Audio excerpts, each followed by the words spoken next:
তুমি কি কখনো ভেবেছো তুমি ঠিকই চেষ্টা করে যাচ্ছ, কিন্তু কেন জানি মনে হচ্ছে তোমার জীবনটা এগোচ্ছেই না? এটা কি আসলে তোমার ভাগ্যের সমস্যা? সমস্যা হয়তো তোমার ভাগ্যের না, সমস্যা তোমার অভ্যেসে। আমরা অনেকেই আছি যারা একটা কাজ শুরু করার আগে হাজারটা চিন্তা করি।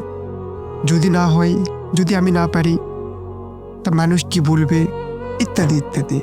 এই যে এই ওভার থিঙ্কিংটা আছে, এইটা তোমার কাজ শুরু করার আগেই তোমাকে ক্লান্ত করে দেয়। মনোবিজ্ঞান বলে অতিরিক্ত চিন্তা অ্যাকশনকে মেরে ফেলে, আর ইসলাম বলে মানুষের জন্য তাই আছে যার জন্য সে চেষ্টা করে। মানে চিন্তা না, কাজই কিন্তু আসলে জীবন বদলায়। আমাদের আরও একটা বড় সমস্যা আছে, সেটা হলো আজকে না কাল থেকে শুরু করব। এই একটা শব্দ হাজার মানুষের স্বপ্নকে ধ্বংস করে দিয়েছে, স্বপ্নকে নষ্ট করে দিয়েছে। কিন্তু সফল ব্যক্তিরা এই কাজটা কখনোই করে না। তারা যেটা আজকে চিন্তা করে সেটা তারা আজকেই করে, এই মুহূর্তেই করে, যার কারণে তারা কিন্তু সফল হয়। তারা পারফেক্ট সময়ের জন্য অপেক্ষা করে না, তারা ইমপারফেক্ট সময়েই কাজ শুরু করে দেয়।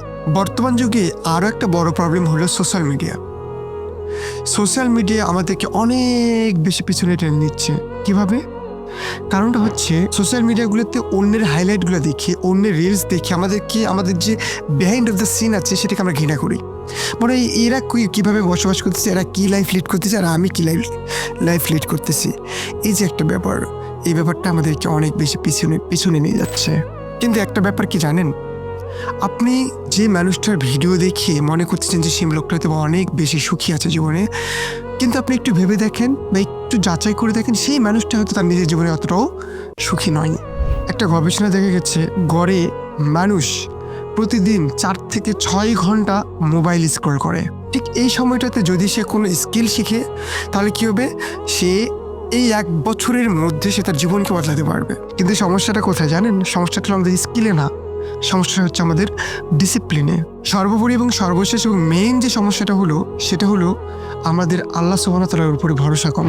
আমরা চেষ্টা কম করি, কিন্তু ভয়টা আমরা বেশি পাই। যখন মানুষ ভাবে সবকিছু তার হাতে, তখন সে অল্পতেই হতাশ হয়ে যায়, অল্পতেই ভেঙে পড়ে। আর যখনই মানুষ চিন্তা করে যে সব কিছু আল্লাহ সুবহানাহু ওয়া তাআলার নিয়ন্ত্রণে আছে, আল্লাহর উপর যখন সে ভরসা করে, তখন শত কঠিন কাজও সহজ হয়ে যায়। তাই আজকে ছোট একটা সিদ্ধান্ত নাও। জীবন বদলাতে বড় কিছু দরকার নেই, ছোট ছোট অভ্যাসই যথেষ্ট। আজকে থেকে নতুন কোনো অভ্যাস একটু শুরু করে দাও, তোমার জীবন ইনশাআল্লাহ বদলে যাবে।